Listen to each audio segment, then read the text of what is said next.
Friends, নারী নির্যাতনের ওপর আওয়াজ তোলার জন্যেই কিন্তু এই চ্যানেলটা খুলেছিলাম, যেখানে দেখেছিলাম একটা সাধারণ গৃহবধূ, একটা বাচ্চা মেয়ে যার 18 বছর বয়স মাত্র হয়েছে, তার এগেনস্টে এইভাবে ডে টু ডে বেসিসে, মানে প্রত্যেক দিন ছোট্ট ছোট্ট করে একটা ডিসক্রিমিনেশন হচ্ছে। 5 বছর ধরে কিন্তু বুঝতে পারছো তো, যেটা আজকে তোমাদের সামনে এসছে, আমি কিন্তু 5 বছর ধরে ওটা বুঝতে পেরেছি বলেই কিন্তু এই মেয়েটিকে নিয়ে আওয়াজ তুলেছিলাম। ঠিক ওই রকম আর একটা জায়গায় আজকে আওয়াজ উঠেছে।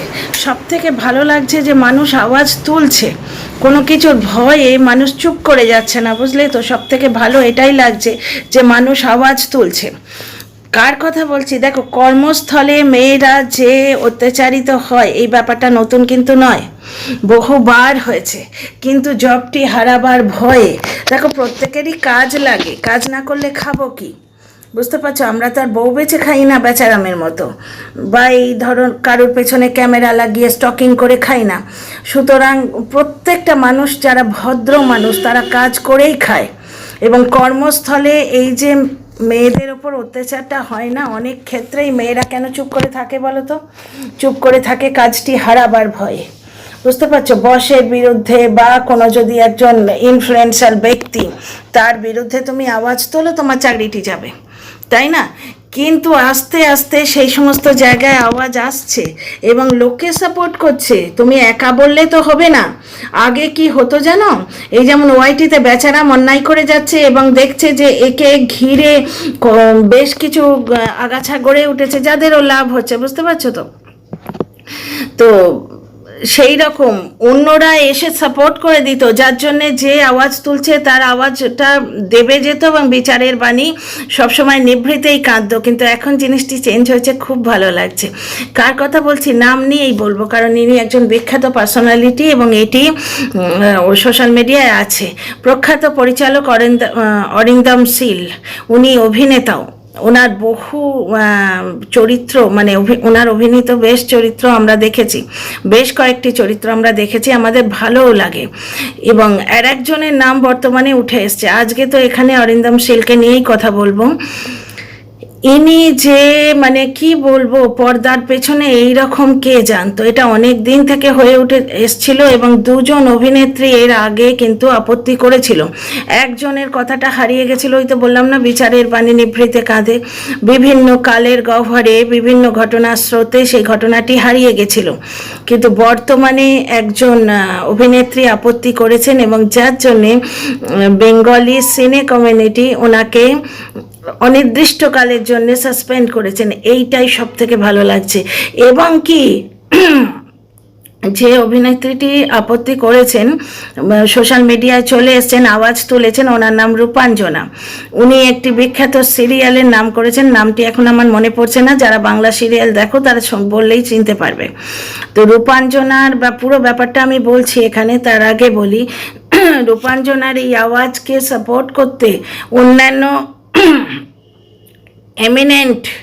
এমিনেন্ট অভিনেত্রীরা এগিয়ে এসছেন। যেমন স্বস্তিকা মুখার্জি বলেছেন যে বাহ, 20 বছরের মধ্যে এই প্রথম আমি দেখলাম যে কারোর কোনো শাস্তি হলো, আমার জীবদ্দশায় দেখে যাব এরম আশা ছিল না। তার মানে উনিও নিজে নিশ্চয়ই এরকম কোনো রকম এক্সপিরিয়েন্সের মধ্যে দিয়ে গেছেন। এটা ডে টু ডে ব্যাপার, আমবাদ, এবং এই সমস্ত জায়গায় বলা হয় একটু আধটু তো হবেই। ওই জন্যে দেখবে বিয়ে থার ক্ষেত্রে সাধারণ ঘরে চাকরি করা মেয়ে এমনভাবে বলতো। আমি যখন প্রথম দিকে চাকরি করতাম, অবশ্য আমাকে নিয়ে কোনো প্রবলেম হয়নি, কারণ আমার হাবভাবি এমন ছিল এবং আমি বরাবর প্রবাসে থেকেছি। আমাদের এইখানটা কিন্তু একটু লিবারাল, ওই অতটা ন্যারো মাইন্ডেড মিন মাইন্ডেড পিপল এখানে নয়, এখানে বেশিরভাগ মহিলারাই চাকরি করে। অ্যান্ড বর্তমানে আজকে যেখানে বসে ভিডিও করছি, এখানে তো প্রত্যেক ঘরে মেয়েরা চাকরি করে। এখন তো চাকরি না করাটাই মানে একটুখানি খারাপ চোখে দেখা হয়, মানে লজ্জার চোখে, মানে তোমার কোয়ালিফিকেশান নেই, তোমার যোগ্যতা নেই, তাই বাড়িতে বসে আছো, এই ধরনের একটা অ্যাটিটিউড নিয়ে এখন সোসাইটি দেখে। তো যাই হোক, আগে আমি আমার মাটার সময়ের কথা বলছি, অনেক ফ্যামিলিতে চাকরি করা মেয়ে এইরকমভাবে বলা হতো, কারণ এরা ধরেই নিত চাকরিস্থলে এমন কিছু হচ্ছে, বুঝতে পারছো তো। চাকরিস্থলে অনেক কিছু হচ্ছে, অনেক কিছু সহ্য করছে, সে কিছু কম্প্রোমাইজ করছে। আর এই কথাই বা বলবো কেন, আমি যখন প্রথম চাকরি পাই নাসিকে, মানে স্কুল জবের কথা বলছি, আমার হাজব্যান্ড তখন চলে যাবে আর কি, বিদেশে যাবে এরকম কথাবার্তা হচ্ছে। তো সুতরাং আমি নিজেকে বিজি করার একটা প্রাণপণ চেষ্টা করছি। আগে আমি জব তো করতাম, প্রথম দিন থেকে জব করতাম, সেটা হচ্ছে তোমার অফিসে। তারপর ছেলের জন্য ছেড়ে দিলাম, বাধ্য হলাম। নাসিকে গিয়ে সবে একটা চাকরি পেলাম, হাজব্যান্ড চলে এলো, কারণ ওর অফিসে, ওর বিদেশে যাওয়ার ব্যাপার ছিল। তো সেই সময়েও কিন্তু আমার শ্বশুরমশাই বলেছিলেন কোনো দিন কোনো কম্প্রোমাইজ করবে না। উনি ওনার বয়স এবং ওনার এক্সপিরিয়েন্স অনুযায়ী যা উনি শুনে এসছেন তাই বলেছেন। তো এই কথাগুলোর সামনা আমাদের কেন করতে হয়? জবের ক্ষেত্রে কী কাণ্ড হয় সে তো তিলোত্তমা তার একটা প্রকৃষ্ট উদাহরণ। আর ছোটোখাটো ব্যাপার তো হোস্টেলে, কিন্তু ওয়ার্কিং গার্লস হোস্টেলের মেয়েদের এক্সপিরিয়েন্স থেকে তোমরা জানতেই পারবে। আমি অবশ্য থাকিনি কোনো দিন, কিন্তু অনেকেই বলে, এই নিয়ে অনেক সিনেমা, থিয়েটার, সাক্ষাৎকার হয়েছে। ফিরে আসি টপিকে। রূপাঞ্জনা যে কথাটি বলেছেন যে অরিন্দম শীল ওনাকে স্ক্রিপ্ট পড়তে ডেকেছেন, তা উনি যখন অফিসে গেছেন, ওনার অফিসটা একটু ভেতরের দিকে, এমন একটা এরিয়া যে সেখান থেকে প্রাণপণে চিৎকার করলেও রোড সাইডে, মানে অন রোড ব্যাপারটা হলে কি একটু চেঁচামেচি করলেই রাস্তা থেকে শোনা যায়, তো রোড সাইডে কেউ শুনতে পাবে না। সেটাও কিন্তু একটা ভয় লাগে, মেয়েদের একটা ভয় লাগে। যেমন আমি যখন এটিএম থেকে টাকা তুলতাম, জীবনের বেশিরভাগ সময় তো একা কাটিয়েছি ছেলে নিয়ে, হাজব্যান্ড বেশিরভাগ সময়ই বাইরে থাকতেন, কখনো বিদেশে কখনো প্রবাসে। এইভাবেই কিন্তু আমাদের দিনগুলো শুরুর দিকে কেন, এই কিছুদিন আগেও দিনগুলো এইভাবেই কেটেছে। তো আমার হাজব্যান্ড আমায় বারবার বলতো, কোনো এটিএম যদি ঘুপচি জায়গায় হয়, ঘুপচি মানে একটু গলির মধ্যে গিয়ে হয়, সেই এটিএম থেকে টাকা তোলো না। অন রোড প্রচুর এটিএম আছে। এবার মাঝে মাঝে কি হয় বলো তো, প্রচণ্ড টাকার দরকার, এবার ওই ক্যাশ আমরা আজকাল ক্যারি করি না, নানা রকম ব্যাপার স্যাপার হয়। আমার সঙ্গে স্কুটি চালিয়ে যাচ্ছি, দুবার আমার ব্যাগ ছিনতাই হয়েছে। দুবারই স্কুটিটা ভাগ্যিস থামিয়েছিলাম, নাহলে ভয়ঙ্কর অ্যাক্সিডেন্ট হতো। কিন্তু ছিনিয়ে নিয়ে চলে গেছে। একবার প্রথমবারের এক্সপিরিয়েন্স আছে বলে দ্বিতীয়বারটা পারেনি, দ্বিতীয়বারে হ্যান্ডেলটা নিয়ে চলে গেছিলো। আর প্রথমবার ভয়ঙ্কর কাণ্ড হয়েছিল, পুরো স্যালারিটা তো গেছিলো, আর সব থেকে ক্ষতি হয়েছিল কি জানো, পুরো বাড়ির চাবি নিয়ে চলে গেছিল, ঘরে ঢুকতে পারিনি, সে একটা অনেক খ্যাপা। তো যাই হোক, এই জিনিসটা হয় আর কি, এরা আন্দাজ করে ওই দিওয়ালি দুর্গাপুজোর ঠিক আগে, অক্টোবরের ফার্স্ট উইকে এরা আন্দাজ করে, যখন ফার্স্ট উইকে 7 তারিখের মধ্যে তো স্যালারিটা হয়ে যায়, বুঝতে পারছো তো, সেই সময় চুরি ছিনতাইটা হয়, কারণ সেই সময় ফেস্টিভ্যাল টাইম অলরেডি স্টার্টেড। তা যাক এই টপিকে ফিরি। হাজব্যান্ড তো আমাকে বলেই ছিল ঘুপচির দিকে যে এটিএম, সেখানে যাবে না, এবং এর থেকে আমাদের নিজেদের মনের মধ্যেও একটা হয়, গলির মধ্যে থাক বাবা, অন রোড জিনিসগুলো অ্যাভেল করবো। ঠিক তাই এই ভদ্রমহিলারও মনে হচ্ছিল যে প্রডিউসারের অফিসটা বড় ঘুপচির দিক থেকে, ভেতরের দিকে চিৎকার করলে কেউ শুনতে পাবে না। তো যাই হোক, উনি গেলেন এবং ওনার অদ্ভুত একটা জিনিস ফিল হলো যে ওই অফিসে উনি এবং প্রডিউসার সাহাব, পরিচালক সাহাব ছাড়া আর কেউ নেই ওখানে। যে কোনো মেয়ের কিন্তু এটা একটু অদ্ভুত লাগবে, যে কোনো মেয়ের লাগবে। তো ওই রকম উনি যখন গেলেন, দেখলেন কেউ নেই, উনি এক্সপেক্ট করছেন এই কেউ এসে যাবে, কেউ নেই। তো সোফায় বসলেন, নানা রকম ইঙ্গিত ফিঙ্গিত তো আছেই। তার উপর পরিচালক উঠে এলেন, উঠে এসে ওনার মাথায় হাত বুলোতে রইলেন, ওনার গায়ে হাত বুলোতে রইলেন। তারপরে উনি মানে কি বলে, মাঝে হয়ে অভিনেত্রী, মানে কি বলে ওটাকে, সিজনড অভিনেত্রী, এক্সপিরিয়েন্সড। সুতরাং উনি এটা দেখেই নিলেন যে এইবার সিচুয়েশনকে হ্যান্ডেল করতে হবে। তো উনি খুব সুন্দরভাবে হ্যান্ডেল করেছেন, যাতে প্রডিউসারের সঙ্গে কোনো রিফট না হয়ে যায়। উনি বললেন, আচ্ছা এবার আমাকে স্ক্রিপ্টটা বলুন তো স্যার। বুঝতে পারছো, আমি তো ভাবছিলাম উনি বলবেন যে থাক, আমার আর কাজ নেই, চললাম না। উনি খুব সুন্দরভাবে বলেছেন যে স্যার এবার আমার স্ক্রিপ্টটা বলুন। যেই না বলা, সঙ্গে সঙ্গে প্রডিউসার সাহেব নিজে প্রডিউসার মোডে উনি সুইচ করলেন। ওই যে জিনিসটি উনি করছিলেন অভিনেত্রীর সঙ্গে, সেটা বন্ধ করে উনি কাউচে এসে বসলেন এবং বলতে শুরু করলেন স্ক্রিপ্টের কথা। কিছুক্ষণের মধ্যে ওনার ওয়াইফ এসে গেল এবং এভরিথিং বিকাম সো নর্মাল। কিন্তু যে এক্সপিরিয়েন্সটি ওই অভিনেত্রীর হয়েছে, সাংঘাতিক এক্সপিরিয়েন্স। এর আগেও একজন অভিনেত্রী এইরকম আওয়াজ তুলেছিলেন এই সেম পরিচালকের বিরুদ্ধে, কিন্তু সেই সময় সে আওয়াজটা মানে গর্জনে পরিণত হয়নি, কেউ ওনাকে সাপোর্ট করেনি এবং ব্যাপারটা থেমে গেছে।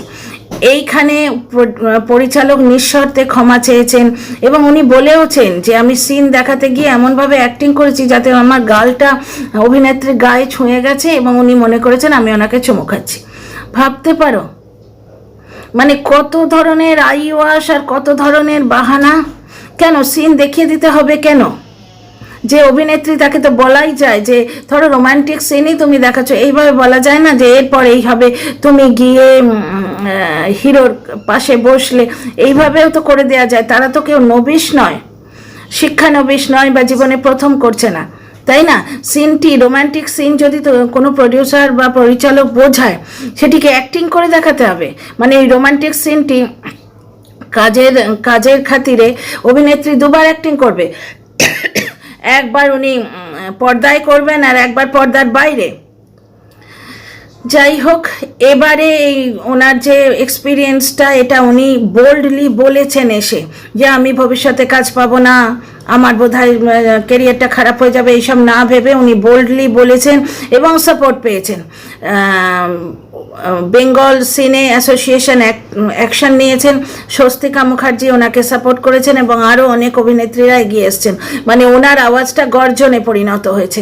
তিলোত্তমার ক্ষেত্রেও আমরা দেখেছি, কিন্তু রাত দখলের অভিযান হয়েছে। শুধু তাই নয়, আমার যে কলকাতার বন্ধু বান্ধব যাদের সঙ্গে এককালে সেই ছোট বয়সে আলাপ হয়েছিল, কোথাও কলেজে কোথাও হোস্টেলে, ফেসবুকে যাদের সঙ্গে এখনও আছি, তাদের প্রোফাইল দেখলে বোঝা যায় তারা রীতিমতো agitated.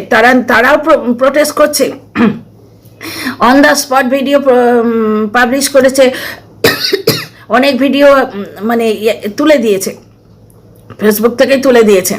This content won't be শোন, এইরকমভাবে করে তুলে দিয়েছে। কিন্তু বেশ কিছু ভিডিও রয়েছে, দেখেই বোঝা যাচ্ছে সে মানে সি ওয়াজ প্রেজেন্ট দেয়ার, বুঝতে পারছো? তো এই যে জনজাগরণ, এইটা খুব ভালো লাগছে। এক্সপেক্ট করছি এটা ওয়াইটিতেও হবে। দেখো ভাই, ক্রিটিসিজম করে কন্ট্রোভার্সি জোনে লোকে পয়সা কামায়, কিন্তু তার একটা ছিরি আছে, একটা লাইন নিজেরাই টানো।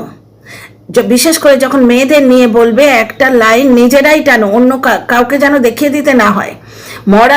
মরালিটি তো মানুষের মনের মধ্যে থাকে, শিক্ষাগত যোগ্যতায় থাকে, ওটা পুঁথিগত বিদ্যার কথা বলছি না, মানসিক যে শিক্ষা, তার সোলের কথা বলছি। তো এইখানে যে জিনিসটা আছে সেটাকে বার করে আনো, পয়সাটাকে অত হাবিয়ে হতে দিও না। ডিমার্কেশন লাইন টানো যে এর বাইরে আমরা যাব না, বুঝতে পারছো? এইভাবে করা উচিত। কারণ ওয়াইটিটাও অনেকের কাজের জায়গা, আমাদের কাজের জায়গা, সেখানেও কিন্তু আমরা যাতে কারুর ক্ষতি না করে ফেলি, নিজেদের স্বার্থ দেখতে গিয়ে অন্য কারুর ক্ষতি না করে ফেলি, সেই দিকে আমাদের ধ্যান দিতে হবে।